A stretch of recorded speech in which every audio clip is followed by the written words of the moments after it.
Boa noite, galera.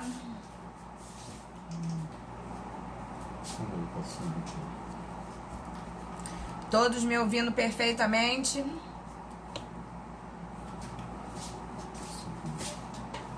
Ok. Então, iniciando a nossa aula, né, de NPJ Cível, Santa Cruz, noite do dia 4/5.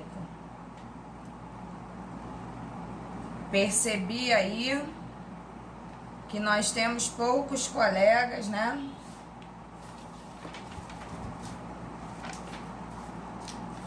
Alguém pode falar comigo aí para poder ver se eu tô ouvindo vocês bem? Desculpe o despenteamento.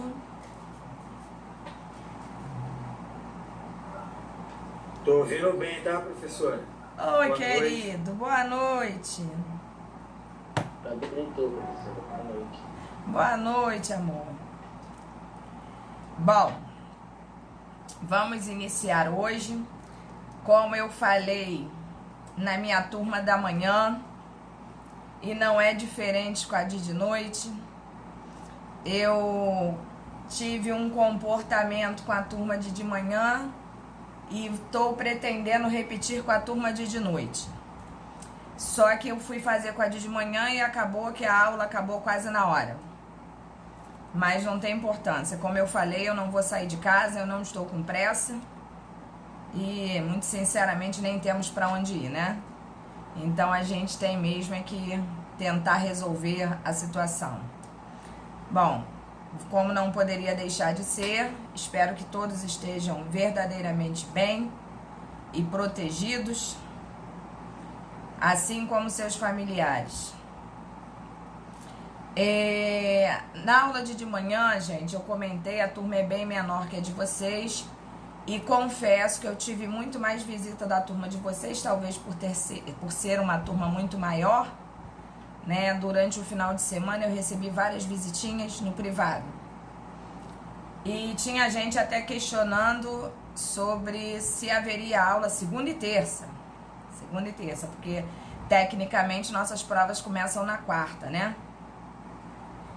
E alunos perguntando se eu iria dar matéria nova para a prova. Falei, caramba, as pessoas estão mesmo enlouquecidas, né? Se vai haver matéria nova para a prova. Caramba, é fantástico isso. Fato é que me foi questionado que essa semana vocês têm muita raça de trabalho para ser entregue, né? E que vocês estão apertados de horário. Eu compreendo, aceito e, como não poderia deixar de ser, vou apoiá-los. Não posso deixar de dar aula, tá? O que eu posso fazer é dar uma aula encurtada. Só posso fazer isso porque estou com a matéria de vocês em dia, graças a Deus. E gostaria de saber se vocês querem ou não, tá? Também, se vocês não quiserem, pra mim também não faz diferença, uma vez que, como eu falei, eu tô em casa, né? Vocês querem que eu dê a matéria de hoje, um caso concreto, e não é uma petição.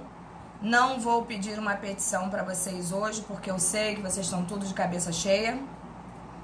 E a gente acaba a aula ou a gente manda ver.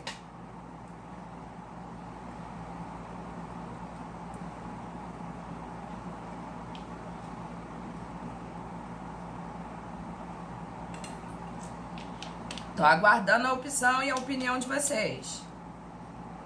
Ah, o Edinho, tu tá representando a turma.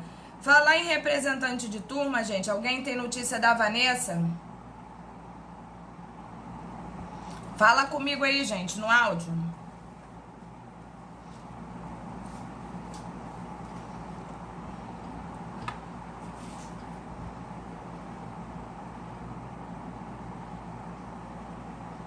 Vocês estão me ouvindo? Falhou aqui, o meu travou, voltou agora. Eu não copiei. Eu tô perguntando, vocês chegaram a ouvir o que eu falei em relação à aula? Eu não ouvi, não. Não? Toda vez, Edinho, então eu vou deixar por tua conta, porque eu sou faladora e você também é falador. Então toda vez que você perceber que vocês não estão me ouvindo, fala comigo pelo chat. Professora, não estamos ouvindo. Que aí o que eu faço? Eu reinicio. Beleza, beleza. Porque aconteceu isso de manhã. De manhã eu não conseguia fazer com que ninguém me ouvisse. Então acabou que nós perdemos um grande tempo de aula. O que eu tô falando, Edinho, que até a Viviane Pequeno colocou aí. Tiveram vários alunos, não foi só da turma de vocês, inclusive turma de terça-feira, que nada tem a ver com vocês, me procurando nesse final de semana e perguntando se hoje haveria aula. Eu acho que é do conhecimento de todos que hoje teria aula. Aí alguns alunos me questionaram, tendo em vista a grande quantidade de trabalhos que vocês têm para entregar, se eu não poderia deixar de dar exercícios ou diminuir a aula para que vocês tenham mais tempo. Deixar de dar aula é meio complicado, eu não posso deixar de dar aula. Mas o que eu fiz? Material pequenininho, fiz um caso concreto também pequenininho, não é uma petição. Hoje eu não vou passar petição para que vocês não esquentem a cabeça de vocês. E fiz um casinho concreto que eu não sei se vocês chegaram a pegar no Sigu. Aí eu quero saber de vocês o seguinte, é interessante para vocês, tendo em vista que a nossa matéria está em dia, graças a Deus, que eu dê o restante daquilo que seria uma contestação, a gente faz esse caso concreto e eu dispenso vocês, ou para vocês não é interessante? Por mim, assim, por mim ok, professor. Não, porque pra mim não muda, Edinho, entendeu? Pra mim não muda. Como eu falei, eu tô aqui sentadinha, não vou sair de casa. Eu tô falando porque muita gente me questionou no privado se teria como dar essa força aí pra vocês, porque vocês têm muito trabalho pra entregar. Nossa, é verdade mesmo. Entendeu? É que vocês estão igual doido, que é tudo quanto é trabalho junto e vocês estão perdidos. Falei, bom, deixar de dar aula eu não posso, mas eu posso formatar, né? Formar uma aula menorzinha. Em vez de uma petição, a gente faz um casinho concreto com 2 perguntas, corrigimos e eu libero vocês. Fica... Hã? Por mim tá... Professora, por mim também tá excelente. Tá bom, Eduardo? Para mim tá excelente. Eu estou aqui justamente fazendo um trabalho de outra matéria e prestando atenção na aula. Ah, tá bom. Beleza, então eu vou fazer assim. Vou dar o restante daquilo que eu falei que eu ia dar para vocês. A gente faz esse casinho concreto, a gente corrige com calma, não precisa ter pressa de nada, tá? E eu libero vocês. Porque, graças a Deus, nós estamos com a nossa matéria mega em dia. Então, isso para mim não é problema, acredito que para vocês também não. Teve aluno, inclusive, me perguntando também no privado se todas as peças processuais teriam que ser enviadas juntos com o trabalho. Gente, não. Eu não quero enlouquecer vocês, tá? Eu quero que vocês entendam que eu tenho perfeita consciência de que este período que a gente está passando é um período enlouquecedor. A matéria não tem jeito, eu tenho que dar. Criar um método de prática jurídica com vocês, eu também tenho que criar. Mas eu não necessito que vocês me enviem peça processual nenhuma. Quem tiver pronto, beleza. Mas o fato é que as peças processuais, vocês digitem, imprimam e coloquem no envelope, numa pastinha, seja no que for, para no final do semestre poder ser entregue. Isso é importante. Qualquer outra coisa no momento, se concentrem nos trabalhos que vocês têm para fazer, na atividade que valerá, né, a pontuação de vocês. Então, relaxem. Esses foram os 2 questionamentos que vocês fizeram, alguns de vocês fizeram comigo, né? E eu muito compreendo, sei como é que é. Outra coisa muito importante antes da gente começar a nossa aulinha aqui. Semana que vem tecnicamente seria o quê? Nossa prova.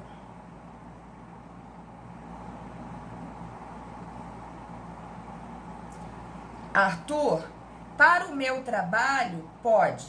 Para o meu trabalho, pode. Para a prova da OAB, eu não indicaria isso. A prova da OAB, eu simplesmente colocaria aquela questão de advogado, para mostrar que você sabe que ali seria o advogado, e reticências. Mas para o meu trabalho, pode. Tá? Só não pode esquecer isso na hora da prova da OAB. Tranquilo? Nada, amor. Na semana que vem, então, voltando aí, seria a nossa prova. Como nós não teremos prova, a observação que foi feita é que nós, professores, vamos ter que estar presentes em sala de aula aqui com vocês e fazer uma chamada. Essa chamada seria para quê? Edinho, seu trabalho já está aqui nas minhas mãos, que é mostrar para o aluno que eu recebi o material que ele me enviou. É como dar ciência ao aluno de que foi recebido, né? E que eu vou avaliar. Então, eu peço a vocês que não faltem, ou aqueles que não puderem participar, que peçam um amigo, né? Ah, por favor, vê lá se a professora recebeu o meu trabalho. Caso eu não tenha recebido, é só reenviar, não tem importância nenhuma, tá? Isso daqui não é um matadouro. E, posteriormente, na semana seguinte, seria a vista de prova. Também nos foi indicado que nós temos que estar em sala de aula para informar aos alunos o critério de avaliação. Ah, como o professor avaliou, né, na totalidade o trabalho dos alunos. Então, será exatamente isso que eu farei. Nós estaremos em sala de aula. Só um minutinho, Juan. Eu estarei em sala de aula e falarei, meu critério de avaliação, tendo em vista os trabalhos efetuados, observei isso, isso e isso, vai ser dessa maneira que eu vou pontuar. Não vou passar nota de ninguém por aqui, porque sei que uma maioria nem ligaria, mas outras tantas ligariam muito. Então, para evitar esse tipo de terror, eu prefiro postar a nota, como vocês sempre tiveram, e a gente vai fazer o comentário da nossa prova, tá? Também não haverá aula. E na semana seguinte reiniciaremos, né? Que é o tempo que vocês têm de relaxamento. Aproveitem, porque quando nós voltarmos, começaremos de novo nosso trabalho pesado. Vamos ver aqui. Professora, para a prova é somente a peça do caso 1. Procede? Juan, é a peça que eu passei para vocês, constante aí para vocês, foi o que? Foi Cinderela? Rapunzel? Não me recordo. Rapunzel. Entendeu? É a Rapunzel, só essa. Qualquer outra peça processual pode ser entregue posteriormente.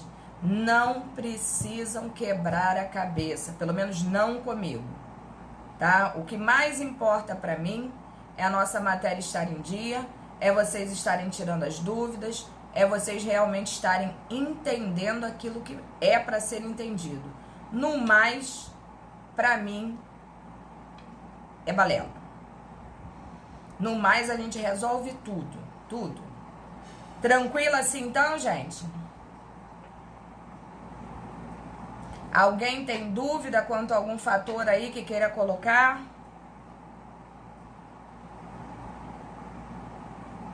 Edinho, me socorre, Edinho.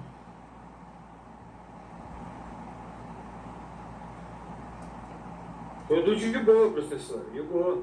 Beleza, agora me diga, Edinho, tem notícia da Vanessa?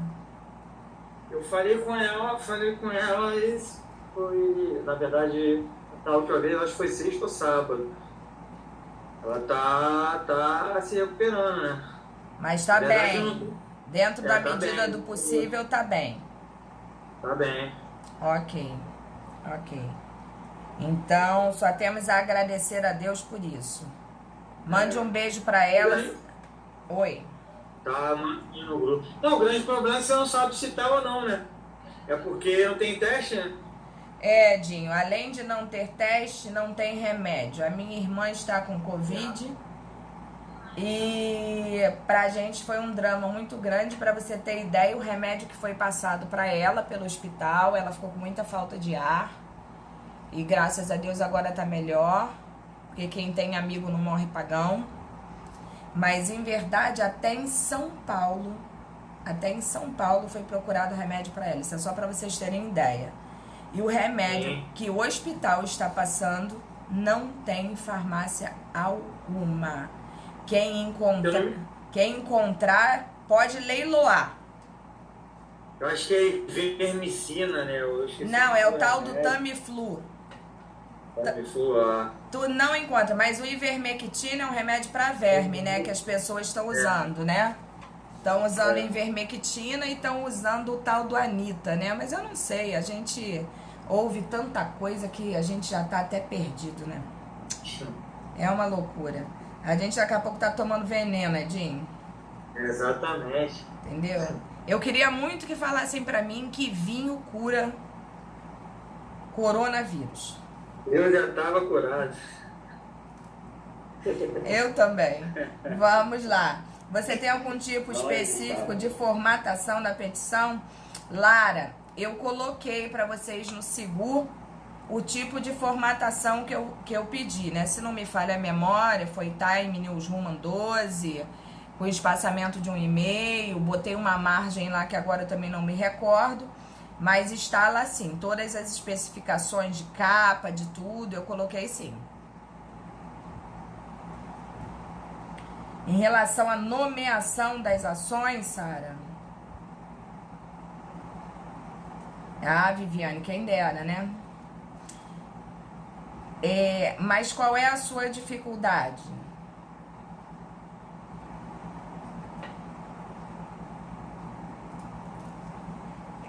No que? Você tá falando o quê? O nome da ação que você coloca?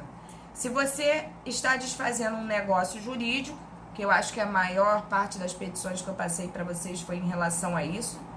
É tanta turma que agora a gente não consegue nem concatenar as ideias. Mas é sempre assim. O artigo que você vai embasar a sua petição, geralmente é aquilo que você nomeará a sua petição. Se você vai pedir dano, seja moral, seja material, né? A nível patrimonial, qualquer coisa assim, basta que você coloque ação anulatória de negócio jurídico combinada com indenizatória. Na verdade, o nome da ação é aquilo que você quer, né? A ação não tem nome. A ação quem nomeia somos nós. Obviamente, para a prova da UAB, você tem que demonstrar esse conhecimento. De que forma? Se eu sei que é uma ação que vai anular um negócio jurídico, eu vou nomear lá, ação anulatória de negócio jurídico. Professora, eu poderia botar ação anulatória de contrato? Poderia, não seria errado. Mas geralmente o nome da ação acompanha a necessidade do seu pedido. Sempre que você tiver essa dificuldade, vai nisso que você vai conseguir nomear a sua ação. E se ainda assim você não conseguir, fale comigo que eu dou um outro jeito, vou procurar uma outra maneira de te explicar. Tá bom, Sara? Deixa eu abrir a porta pro meu gato, ainda tem essa. Vai. Bom, então vamos lá. Vocês estão de posse do material 5, nós chegamos a acabar o material 4 todo, né? Então hoje a gente vai fazer esse material 5, que é um material pequenininho. Vocês pegaram o caso concreto que eu botei no Sigur? Estão de posse dele aí?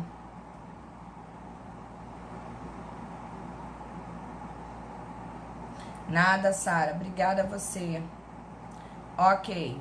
Então vamos lá. Apostila 5 aí. Ela é pequenininha. Depois eu vou dar o tempo que vocês necessitarem para responder essa questão que eu coloquei para vocês. A gente corrige e eu libero vocês, não tem problema nenhum, podem ter certeza disso. Vamos lá. Vocês lembram que na aula passada eu cheguei a comentar com vocês sobre a defesa, né, da outra parte, né, da parte contrária, que seria a parte ré. Eu inicio um processo, né, com uma petição inicial, que vocês, acredito, já estão muito tranquilos para fazer. E quando a parte contrária é citada, né, ela tem um prazo para ela apresentar a sua defesa. E a essa defesa a gente dá o nome de quê? De contestação. Falei também para vocês que tanto na petição inicial quanto na contestação, aquele momento é a fase de conhecimento do processo. É a fase em que o juiz está tomando todo o conhecimento dos fatos que ali estão narrados, tanto numa situação de cobrança, de acusação, quanto na própria defesa, tá? Então, tanto a peça inicial quanto a contestatória são peças extremamente importantes, da qual a gente não pode deixar passar nada, porque uma vez deixando passar, com certeza gerará um prejuízo enorme à pessoa que não foi defendida. Disse também que caso a outra parte, né, não respondesse de forma a contestar os fatos alegados pelo autor da inicial, também poderia gerar um problema muito sério, que é a situação o quê? Revelia. E na revelia, o que acontece? O juiz entende que se a parte foi citada e não se manifestou, injustificadamente, né? Não é só não se manifestar, é injustificadamente. Se isso ocorreu, é porque, de fato, tudo que foi alegado na inicial foi acatado como correto. E, neste sentido, não há porquê não aceitar o pedido da peça autoral. Então, muito cuidado com essas situações. E também expliquei para vocês que dentro de uma mesma contestação, existe uma situação chamada reconvenção. Não sei se vocês ainda lembram disso da semana passada. Que eu expliquei a vocês que há anos atrás poderíamos fazer também a reconvenção, só que seria em uma peça em apartado. E que agora a nossa lei nos permite que essa peça seja coadunada, né, à minha contestação. Eu não preciso, então, duas peças para praticar não só o ato de contestar, mas de reconvir.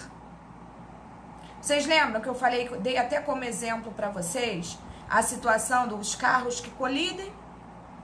E aí, eu na minha peça autoral, na minha petição inicial, eu vou lá fazer a cobrança e demonstro que aquela pessoa bateu no meu carro, me criou um prejuízo, e que meu prejuízo é de X, comprovei que meu prejuízo é de X, o juiz olhou, entendeu, e aí citou a outra parte para se defender. E aí, quando a outra parte veio se defender, né, em sua contestação, ela não só se defendeu, como ela também fez o quê? Imediatamente, além da defesa, ela inverteu toda a situação, dizendo que, em verdade, a culpa foi minha, uma vez que eu estava alcoolizada e gerei o problema do acidente, e que, para tanto, em verdade, não sou eu que devo a ela, e sim ela que deve a mim, porque ela foi a causadora, e eu tenho um prejuízo de X. Ora, eu não só me defendi, como fiz o quê? Reverti a situação. Criei para aquela criatura da peça autoral um problema. Porque se eu tiver provas daquilo que eu estou falando, acabei de fazer o quê? Eu não devo, não. Ou se devo, devo menos do que aquilo que ela está alegando. Porque o meu prejuízo também foi de X. Tá? Então, eu não sei se vocês lembram disso, mas vocês lembram que é uma contestação que eu comentei com vocês e o que seria uma reconvenção dentro da própria contestação? Lembram? Beleza.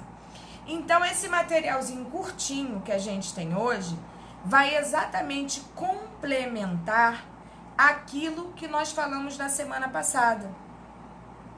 Vocês lembram que eu falei para vocês que a contestação tem uma pequena diferenciação da petição inicial, uma vez que a gente tem que prestar atenção na defesa de mérito e na defesa processual, que são coisas o quê? Distintas. Então, hoje, a gente vai ver o que é realmente essa distinção para que vocês possam trabalhar numa provável, possível e futura contestação que eu vou pedir a vocês.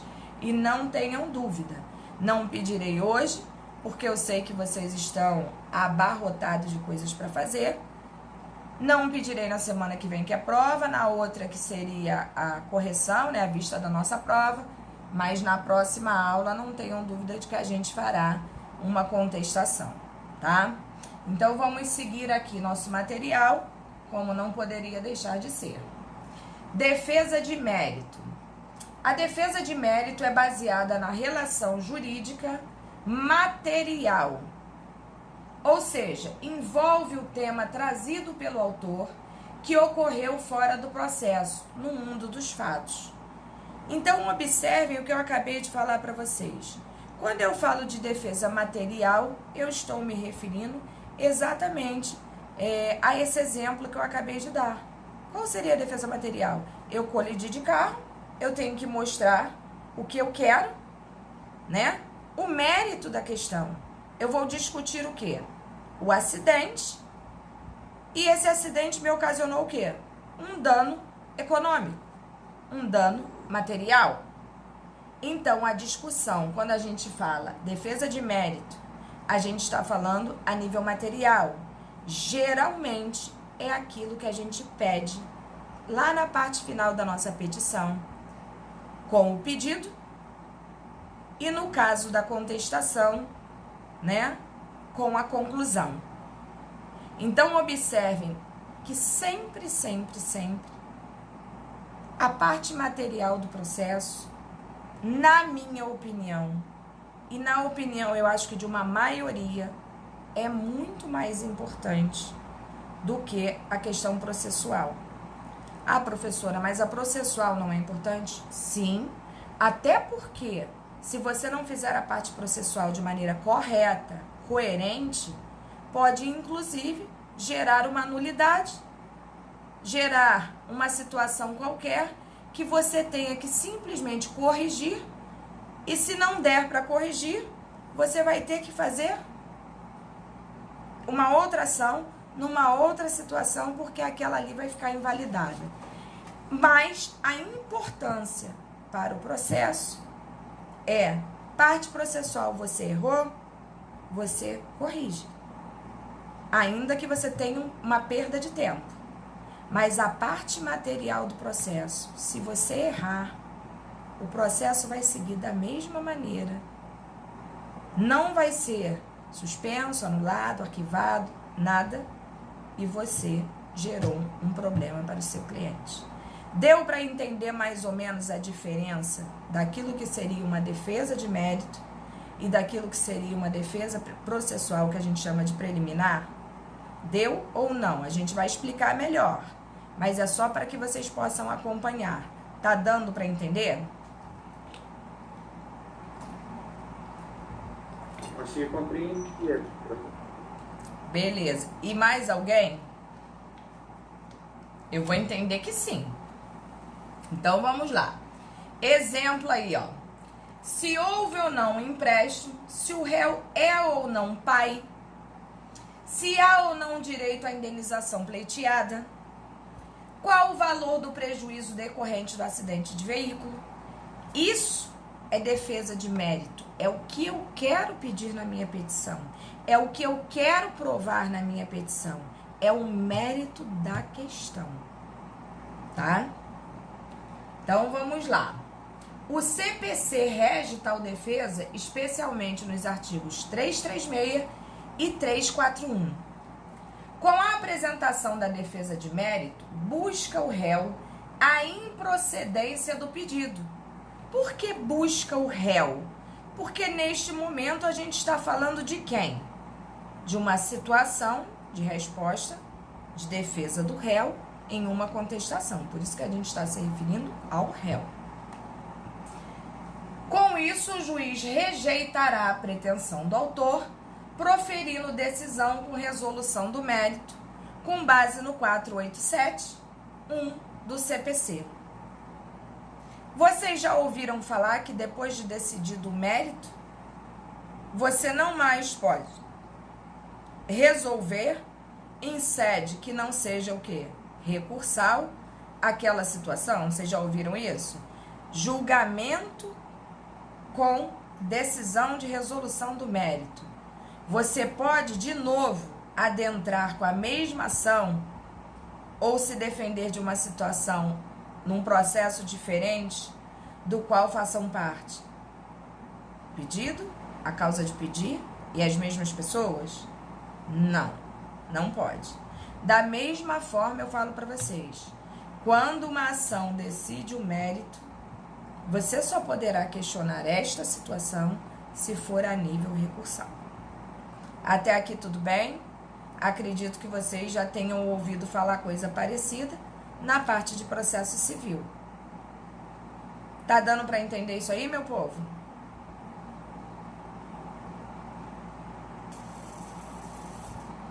Todo mundo quietinho, devem estar comendo, bebendo, dormindo. Tá bom. Vamos lá. Tal situação é capaz de produzir a coisa julgada material, o que, em regra, impede nova propositura da demanda, como eu falei para vocês.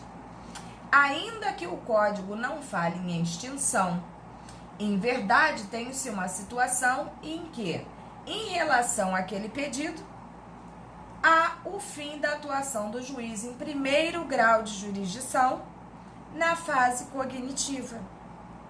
Então, eu acabei de falar para vocês exatamente a mesma coisa de forma mais tranquila. Então, eu coloquei aqui para vocês, ó, fase cognitiva, que muito aluno fica com vergonha de perguntar, e eu já coloco um asteriscozinho aí para que vocês não se sintam assim. Segundo Alexandre Freitas Câmara, cognição é a técnica utilizada pelo juiz para, através da consideração, análise, valoração das alegações e provas produzidas pelas partes, formar juízos de valor acerca das questões suscitadas no processo a fim de decidi-las. Ele vai olhar para a inicial, ele vai olhar para a contestação, vai analisar tudo o que foi falado, vai observar as provas juntadas e dali ele vai tirar o seu juízo de valor e vai decidir, nesta fase cognitiva, entendeu? Aquilo que seria considerado o mérito da questão. Beleza?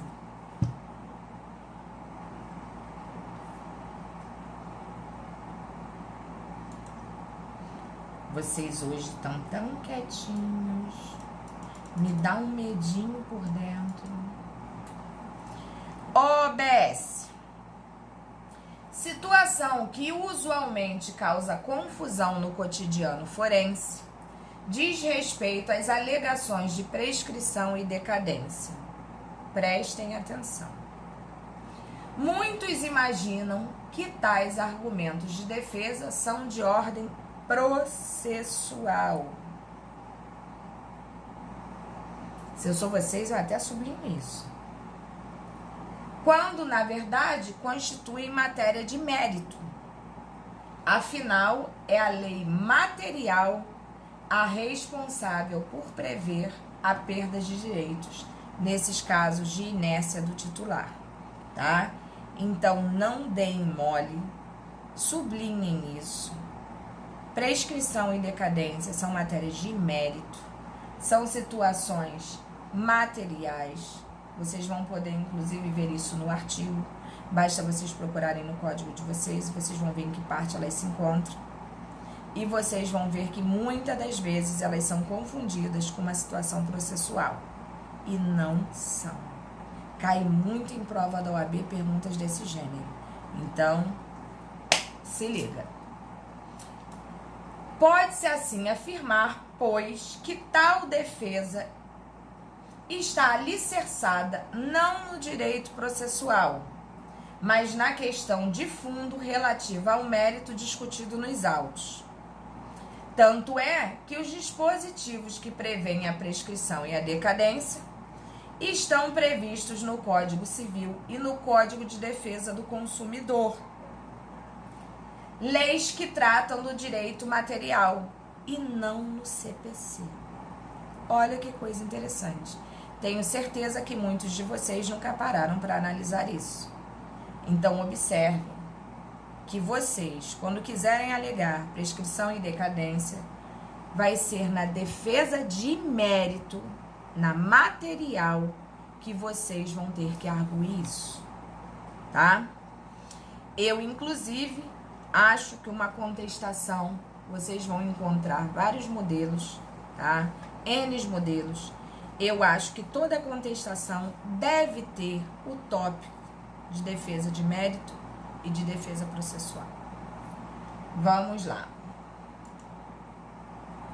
O CPC, em seu artigo 487.2, especifica que a apreciação de prescrição e decadência constitui hipótese de resolução do mérito. O próprio CPC enuncia isso. Ele te remete a quem? Ao Código Civil e ao Código de Defesa do Consumidor. Então, ele mesmo alega que não é matéria processual. Volto a falar, se liguem nisso. Por fim, vale acrescentar que a doutrina ainda diferencia duas ordens de defesa de mérito, sendo elas direta e indireta. Não podia ser tão tranquilo, né? Contudo, é importante esclarecer que ao elaborar a contestação, não é necessário fazer distinção de nomenclatura em relação a essas duas defesas, tá? Por quê? Porque, em verdade, ambas são de quê? Ambas são de mérito, tá? Então, você não precisa diferenciar uma da outra. Então, vamos lá na defesa direta aqui, ó. A defesa de mérito direta, por alguns denominada de exceção substancial direta, é a resistência propriamente dita às alegações da inicial. Você vai combater aquilo que a inicial está alegando contra você e você vai simplesmente, né, traçar aí a tua defesa direta. Configura-se esta espécie de defesa nas situações em que o réu simplesmente nega a existência do fato em que é baseado o direito do autor. Portanto, o demandado não argue em resposta a qualquer fato impeditivo, modificativo ou extintivo do direito do autor. Não vai abrir o bico para falar disso. Como exemplo, em que uma ação indenizatória por descumprimento contratual, o réu afirma que não houve qualquer violação às cláusulas incertas no contrato. Ele não está querendo se defender dizendo que ele cumpriu o contrato, né?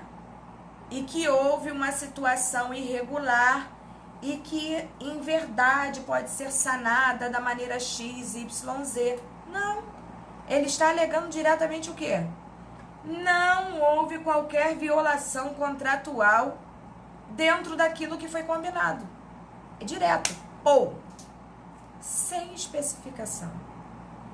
Fala-se também em defesa direta quando o réu admite o fato trazido pelo autor, mas nega seu efeito jurídico. É exemplo o caso em que o réu admite que houve uma discussão entre as partes, mas nega qualquer situação que foi capaz de provocar dano moral. É como eu falar para vocês, ó, discutir com o Edinho, sim. Discussão natural, saudável, normal dentro de um contrato, esse debate, essa coisa acalorada.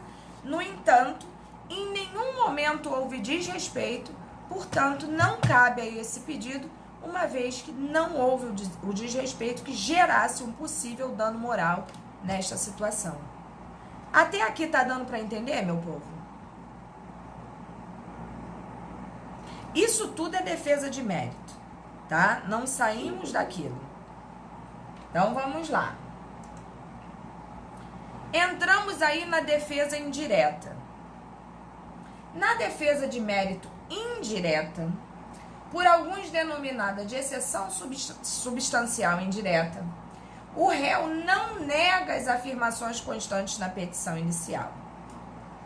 Não elabora defesa direta. Óbvio, se ela é indireta, ele não pode elaborar defesa direta. Por óbvio, né? Mas alega algum fato impeditivo, modificativo ou extintivo do direito do autor capaz de acarretar a improcedência do pedido. Sentiram que é exatamente o contrário da defesa direta? Na defesa direta, ele não argue nenhuma dessas situações. Ele vai diretamente ao ponto. Aqui não. Aqui ele vai esmiuçar e ele vai demonstrar o que de verdade aconteceu, mas de forma indireta, usando outros meios. Esta é a situação prevista no artigo 350 do CPC, que se verifica, por exemplo, quando o réu afirma que já pagou o débito pleiteado. Como exposto, não é necessário na contestação apresentar separadamente as defesas de mérito direta e indireta, porque defesa de mérito, sendo ela direta ou indireta, é de mérito. Então, vocês não precisam colocar defesa de mérito indireta, defesa de mérito direta. Não, sem paranoia. Mas se o profissional quiser fazê-lo, não há qualquer objeção. Tem gente que realmente é minucioso e gosta, às vezes, de demonstrar um conhecimento a mais e acaba realmente se dando a esse trabalho. E eu confesso que eu acho até legal, mas eu não faço. Entendeu? Eu faço realmente defesa de mérito. Se é direta, se é indireta, pouco importa, tá? Mas tem gente que gosta e eu respeito. Aí vem o raio. A defesa de mérito ficou clara para vocês?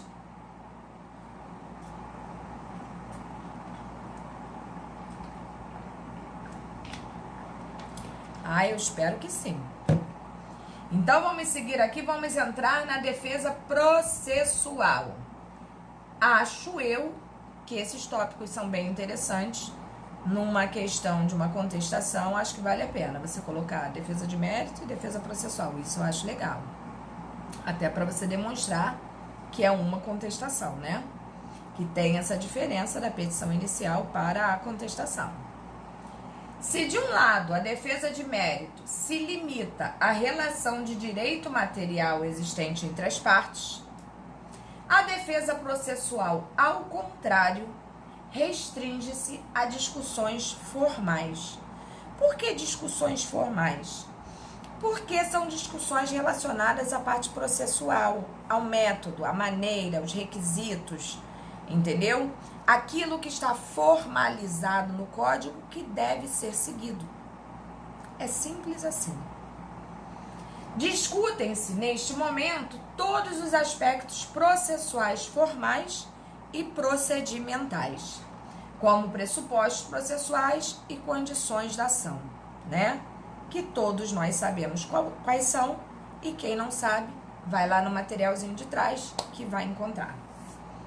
A base legal da defesa processual encontra-se no Código de Processo, especificamente em seus artigos 337, 485 e 330. Sugere-se a leitura desses artigos nesta ordem. Se eu sou vocês também, eu faço o teste e sigo aquela sequência ali. Leia primeiro o 337, depois vai para o 485, para posteriormente voltar ao 330. Não leia cronologicamente, leia como está ali. Sugere-se a leitura desses artigos nesta ordem e não em ordem cronológica, para melhor compreensão do sistema do código. Parece até uma Bíblia, né? Figurando a matéria a ser alegada em um desses dispositivos, estaremos diante de uma defesa processual. Perceberam que a defesa processual em nada tem a ver com mérito? O mérito é a querência da pessoa que está efetuando os pedidos. É a motivação do processo.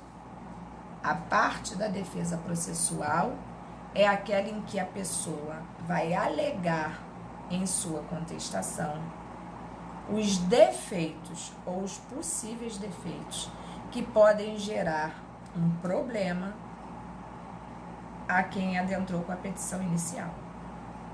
Portanto, a ideia é que a gente não erre nem para um lado, nem para o outro, né? A defesa processual é corriqueiramente denominada preliminar. Já ouviram esse termo? Por conta de redações tradicionais nos códigos de processo, o CPC, no artigo 337, afirma que incumbe ao réu, antes de discutir o mérito, apresentar algumas defesas de ordem processual. Então, acabei de falar para vocês que a defesa processual vem primeiro que a defesa de mérito. O que significa dizer que aquele famoso preliminarmente já é a nossa defesa processual, que deve iniciar a questão da nossa contestação. Como é abordada antes do mérito, diz que constitui de matéria preliminar ao mérito, que ela vem primeiro que o mérito. A lógica em apresentar tais alegações antes do mérito, porque conforme seu teor, o processo já pode prontamente ser extinto. O juiz não vai precisar sequer ler a parte material do teu processo. Uma vez que se você convenceu de que existe um defeito processual do qual o processo não pode continuar tramitando, o juiz não vai nem lá para baixo. Porque ele vai falar, bom, eu não posso prosseguir, vou parar por aqui. Por isso, por óbvio, ela tem que vir primeiro do que a defesa material. Então, vamos seguir aqui. Sem que haja qualquer análise da lide trazida pela parte autora. O dispositivo básico em relação à defesa processual é o artigo 337 do CPC, que traz as matérias que devem ser alegadas quando da elaboração da defesa em sede preliminar. Não é interessante isso? No tocante à distinção entre preliminar e mérito, diferentemente do que se afirmou em relação às defesas direta e indireta, que são mérito, é recomendável distinguir na peça de defesa quais são as preliminares e quais são os argumentos do mérito. Acabei de falar para vocês, então, o quê? Um capítulo de defesa processual, que são as preliminares, e um capítulo para a defesa material, que é o mérito. Tranquilo, gente? Ou não?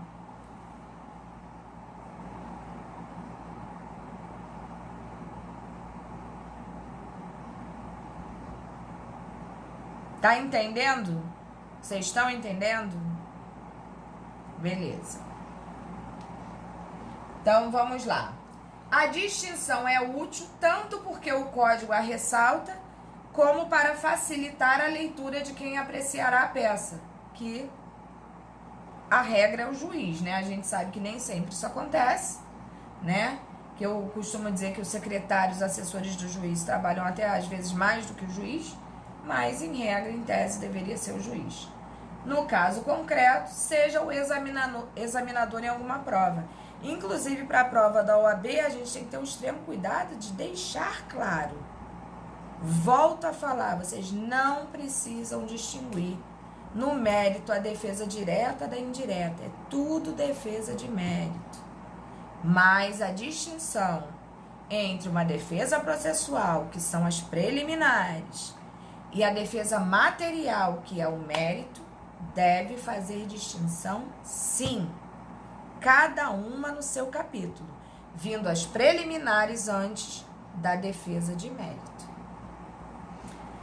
Assim, os vícios formais a seguir indicados devem ser apresentados em sedes de preliminar pela contestação. E eu os especifiquei aí para vocês. Artigo 337, incumbe ao réu, antes de discutir o mérito, alegar. Aí basta você ir no 337 que você vai ver que não tem dificuldade nenhuma fazer uma defesa processual, né? Que são as nossas famosas preliminares. Olha bem, inexistência ou nulidade da citação, eu posso arguir isso, que eu não fui citado. Ai, professora, se a senhora não foi citada, como é que a senhora está respondendo a situação? Ah, muito simples. Eu posso, inclusive, ter vindo a saber depois do prazo que eu teria que apresentar aquela situação. E eu vou arguir preliminarmente que pelo fato de eu ter sido citada em fase, em tempo, né, equivocado, eu me prejudiquei, uma vez que a citação, né, gera nulidade em certos casos em que eu posso arguir, né, justificadamente, pedindo que se aceite sim ou que seja extinta, né, a inexistência que gere nulidade porque eu fui prejudicada. Pode sim. Incompetência absoluta ou relativa, por vários motivos, né? Pode ser porque é um incapaz, pode ser porque a empresa não mandou a pessoa que estava no contrato, né? Pode ser que não seja a pessoa competente, pode ser uma série de situações. A incorreção do valor da causa, que é outra coisa muito problemática, né? O valor da causa é 30 mil, a pessoa pede 80, que raio de conta é essa, né? Inépcia da petição inicial, houve um erro grave na petição inicial. Perempção, litispendência, coisa julgada e conexão, que nós já falamos de todas essas situações lá atrás. Então, em havendo um desses erros ali, um desses defeitos ali, você vai arguir em sede preliminar, ou seja, antes da defesa de mérito, e o juiz vai averiguar se há o cabimento ou não da sua defesa processual para que ele possa resolver sem julgamento do mérito. Por quê? Porque sem julgamento do mérito, nós podemos rediscuti-lo, uma vez que não foi ocasionado nenhum tipo de discussão em relação ao mesmo. Não é verdade? Na verdade, não seria nem rediscuti-lo, é reentrar com aquela petição ali. Se for um vício que dê para ser sanado, né? Um vício que dê para ser sanado, sana. Não havendo essa possibilidade, extingue o processo sem julgamento do mérito, tá? Pode-se discutir o mesmo assunto, com as mesmas? Pode-se discutir, desde que sejam sanados aqueles defeitos que ali estão. Aí temos aqui, ó, incapacidade da parte, defeito de representação ou falta de autorização, convenção de arbitragem, ausência de legitimidade ou de interesse processual, falta de caução ou de outra prestação que a lei exige como preliminar, indevida concessão do benefício de gratuidade de justiça. Eu, particularmente, eu não gosto de arguir esse tipo de coisa, mas tenho amigos que fazem isso o tempo todo. A não ser assim, que a outra parte seja uma FDP, tá? E que esteja abusando, né, da situação econômica dela, aí eu questiono. Mas eu acho que essa questão da gratuidade de justiça é muito pessoal. Mas confesso que a maior parte dos meus amigos questionam isso aí. Eu não gosto, é pessoal. Mas não existe a possibilidade de não questionar, tá, gente? Até aqui tranquilo?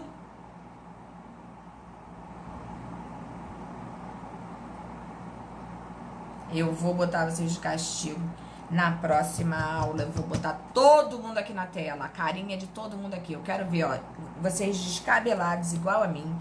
Quero ver vocês sem maquiagem. Quero ver vocês mastigando, bebendo. Vai estar todo mundo com a latinha aqui, ó. Então vamos lá. Nos exatos termos dos artigos, vocês estão rindo? Vocês vão ver. Nos exatos termos dos artigos acima indicados, estas são as matérias que devem ser apresentadas em preliminar de contestação. Em relação às consequências produzidas pela alegação de tal espécie de defesa, uma preliminar não tem o condão de acarretar a improcedência do pedido, porque pedido é situação meritual. Situação em que se analisa o mérito como exposto. Então, observe que a defesa processual não tem o condão de modificar a questão de mérito. O poder dela é simplesmente mostrar o quê? Temos um problema processual na forma como está transcorrendo essas questões que são formais. Portanto, vamos consertar. Agora, definir, decidir ou modificar o mérito, não. Existem ao menos 3 consequências que podem decorrer da alegação de uma defesa processual. E são elas: extinção do processo sem resolução de mérito, desde que haja a previsão de tal extinção no 485 do CPC, e neste caso, tal defesa é denominada peremptória, ou seja, fatal. Temos também a situação da prévia possibilidade de correção da falha por parte do autor, ou seja, eu vou arguir na minha defesa processual e o cara lá da petição inicial vai ter que consertar, porque o erro é dele e não meu. Eu estou apresentando o erro dele, gente, se liga nisso.